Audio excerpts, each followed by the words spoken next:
యువరాజ్, నిషి, కేదార్, దాత్రి అందరూ కూడా హాల్లో నిల్చొని ఉంటారు. నా భార్య జగదాత్రి కేస్ వాపస్ తీసుకోదు అని కేదార్ అయితే ఇక దాత్రి నిర్ణయం చెప్పేస్తాడు.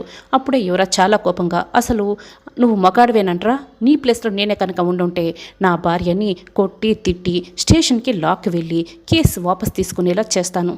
అది మగాడిగా నువ్వు చేయవలసిన బాధ్యత. అసలు నీ భార్యను నువ్వు అదుపులో పెట్టుకొని కేసు వాపస్ తీసుకునేలా చేయలేకపోతున్నావు, నువ్వే మగాడివిరా అని యువరాజ్ ఇక నోటికొచ్చినట్లు కేదార్ని తిడుతూ ఉంటాడు. ఏంటి యువరాజ్, ఏం మాట్లాడుతున్నావు? అసలు భార్యపై ఆడదానిపై చెయ్యి చేసుకోవడమేనా నీ మగాడు అనే మాట్లాడుతున్నావు? అలా అంటే మరి అది చేతకానితనం అని అర్థం.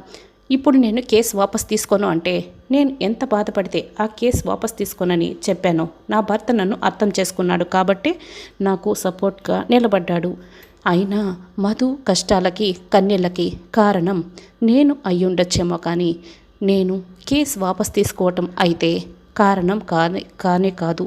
ఇదంతా కూడా అర్థం చేసుకొని భార్య పక్కన నా పక్కన నిలబడి అర్థం చేసుకొని మీ అందరితో కూడా మాట్లాడుతున్నాడు చూడు, ఇది మగాడు భర్త లక్షణం అని దాత్రి చెప్తూ ఉంటుంది. ఆడదానిపై చేయి చేసుకోవటం కాదు, ఇది నా భర్త లక్షణం, ఇది మగాడి లక్షణం అని కేదార్ గురించి అయితే దాత్రి గొప్పగా చెప్తూ ఉంటుంది. ఫైనల్గా దాత్రి వైపే కేదార్ ఉంటాడు. ఇక కేదార్ దాత్రికి సపోర్ట్ చేస్తూ ఉంటాడు.